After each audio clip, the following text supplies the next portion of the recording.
स्वागत है आपका हक की आवाज में। मैं हूं Shakeel Bagmare. B news nation impact. ASI AH Halakwadi की रुक गई 1 साल की इंक्रीमेंट। हमने पिछले महीने एएसआई हलकवाड़ी जो घूस लेने की खबर दिखाई थी, उस पर एसपी कुलदीप कुमार जैन ने इंक्वायरी करने की बात कहते हुए इंक्वायरी के बाद सख्त कार्रवाई की जाएगी कहा था और एएसआई हलकवाड़ी को जवाब दे नोटिस जारी किया था।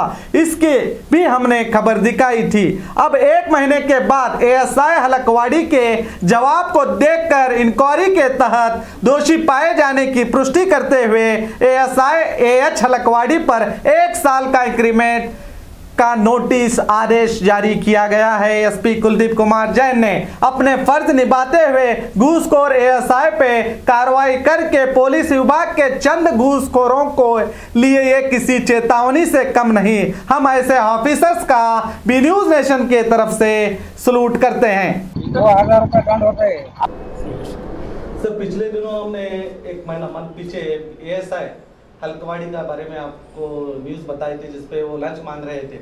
उस पर आपने एक्शन लेने की जो बात कही थी, तो उस पर एक्शन कार्रवाई कहाँ तक लिया गया है या नहीं? उसकी इंक्वायरी ख़त्म हो चुकी है। इंक्वायरी ख़त्म आ ಸಂಬಂಧಪಟ್ಟದ ಇಂಕ್ವೈರಿ ನಾವು ಪೂರ್ತಿ ಮಾಡ್ಕೊಂಡಿದ್ದೀವಿ। ಇಂಕ್ವೈರಿ ಆದಮೇಲೆ ಅವ್ರ ಮೇಲೆ ಡಿಸಿಪ್ಲಿನರಿ ಆ್ಯಕ್ಷನ್ ಇನಿಷಿಯೇಟ್ ಮಾಡಿಕೊಂಡು ಸಂಬಂಧಪಟ್ಟದ ಅವರದ್ದು ಉತ್ತರ ಸಮಂಜಸವಾದ ಆಗಿರೋ ಕಾರಣವಾಗಿ ಅವ್ರದ್ದು ವಾರ್ಷಿಕ ಇಂಕ್ರಿಮೆಂಟನ್ನು ಪೋಸ್ಟ್ಪೋನ್ ಮಾಡ್ಕೊಂಡಿದ್ದೀವಿ। ಮಾಡಿದ್ದೀವಿ ಸರ್, ಮಾಡಿದ್ದೀವಿ।